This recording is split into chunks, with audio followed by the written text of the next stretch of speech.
In general, metal conduit and armored cable are not inherently listed as acceptable grounding means. However, there are exceptions. Rigid metal conduit, or RMC, is listed as a grounding means when installed in accordance with National Electrical Code or NEC requirements, such as a complete and unbroken path to ground.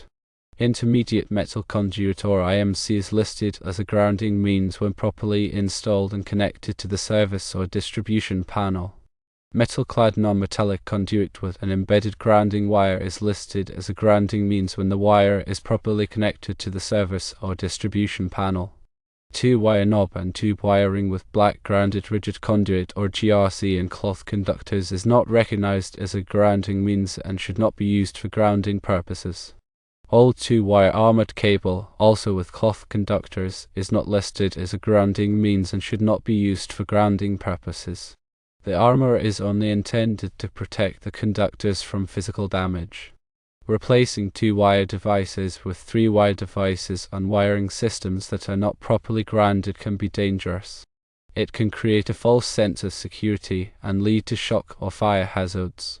When encountering homes with these types of wiring systems, it is important to firstly inspect the electrical system carefully, secondly identify the type of wiring and its condition, thirdly determine if the system is properly grounded, and fourthly verify if any of the exceptions mentioned above apply. If the system is not properly grounded, install an appropriate grounding system, such as grounding electrodes and ground rods.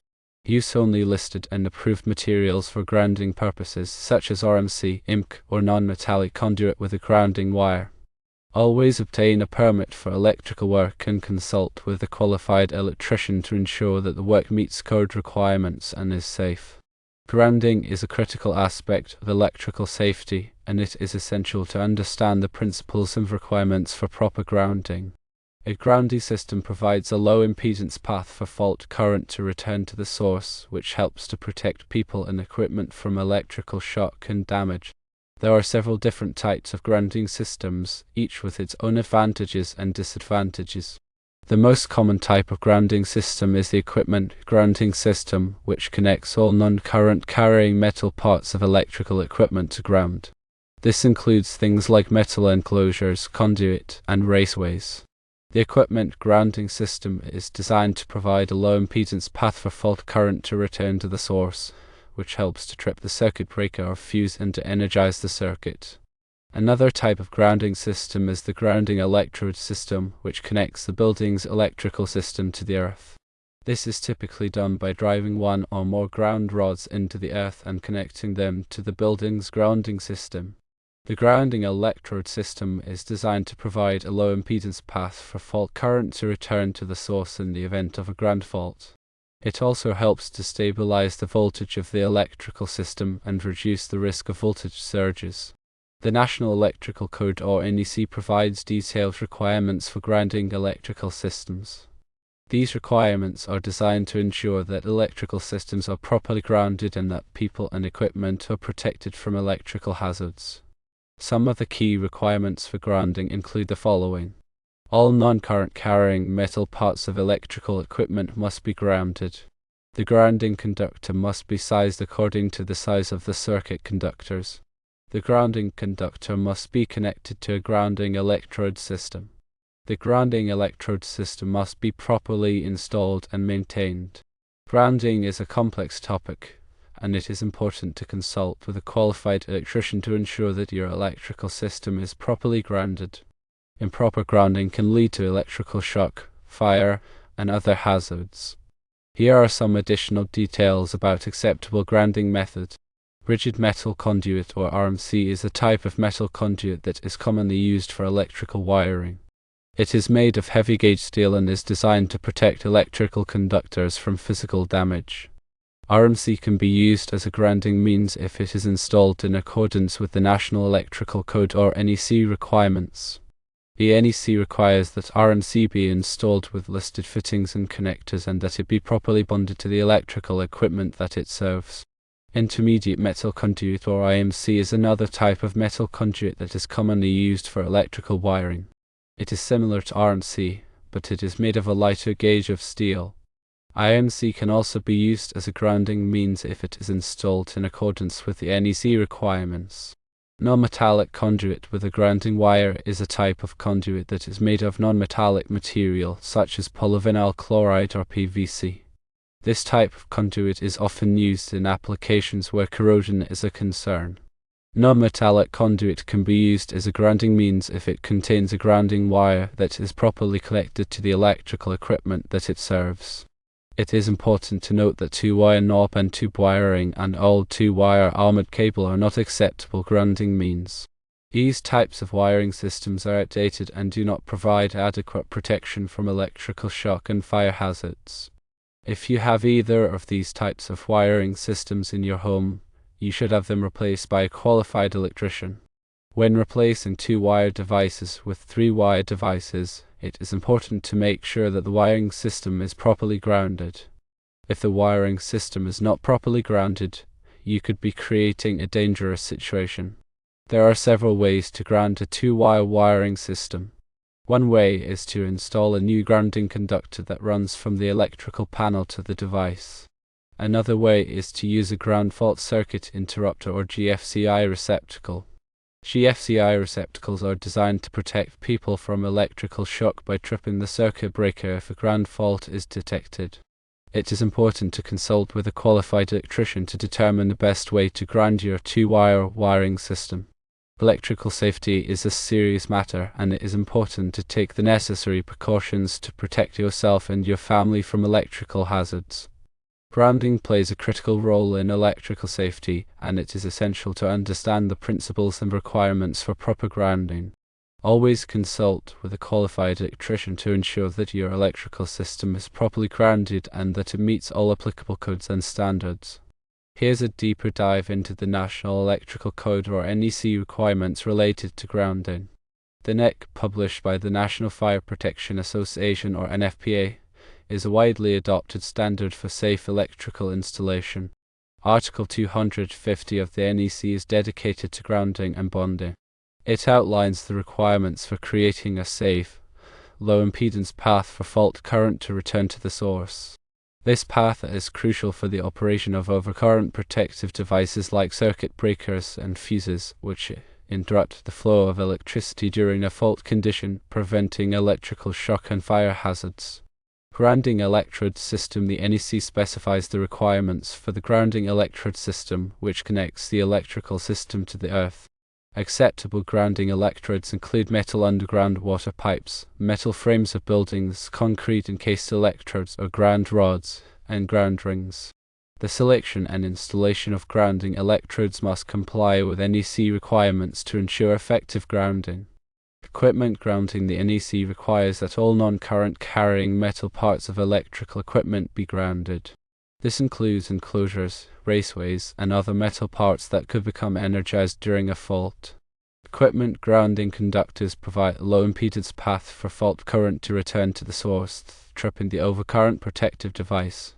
Bonding. Bonding is the process of connecting metal parts of the electrical system together to create a continuous electrical path. Bonding ensures that all metal parts are at the same electrical potential, reducing the risk of electrical shock.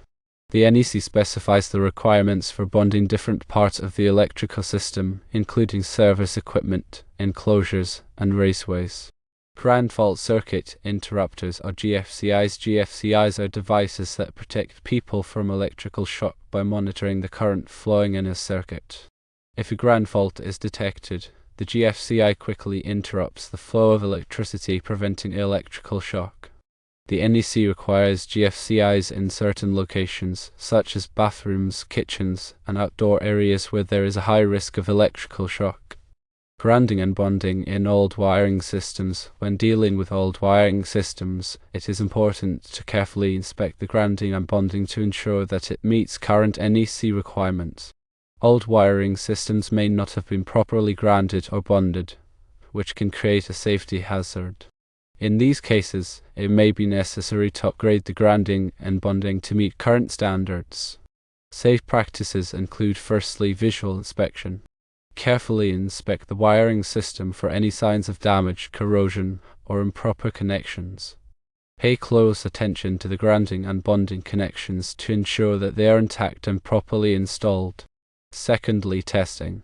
Use a multimeter or other testing apparatus to verify the continuity of the grounding and bonding system. This will help to ensure that there is a low impedance path for fault current to return to the source. Thirdly, upgrades. If the grounding and bonding system does not meet current NEC requirements, it may be necessary to upgrade it. This may involve installing new grounding electrodes, equipment grounding conductors, or bonding jumpers. Remember that electrical work should always be performed by a qualified electrician who is familiar with the NEC requirements for grounding and bonding. Improper grounding and bonding can create a serious safety hazard, so it is important to take the necessary precautions to protect yourself and your family. Addressing the specific issue of replacing 2-wire receptacles with 3-wire receptacles in ungrounded systems, the NEC provides guidance under specific conditions. It is generally not permissible to simply replace a 2-wire receptacle with a 3-wire receptacle without providing a proper grounding means. This practice can create a false sense of security and does not provide the safety benefits of a properly grounded system. However, there are 2 exceptions allowed by the NEC. Firstly, GFCI protection. A 2-wire receptacle can be replaced with a 3-wire receptacle if it is protected by a ground fault circuit interrupter or GFCI. The GFCI will provide protection against electrical shock by interrupting the flow of electricity if a ground fault is detected. The 3-wire receptacle must be marked with the words GFCI protected and no equipment ground. Secondly, grounding type receptacle with no equipment ground. A grounding type receptacle can be installed when no grounding means exists if it is supplied through a GFCI protective device and is marked GFCI protected and no equipment ground. This option still provides a level of safety through GFCI protection, but it does not provide a true equipment ground. These exceptions are intended to provide a degree of safety in situations where it is not feasible to install a complete grounding system.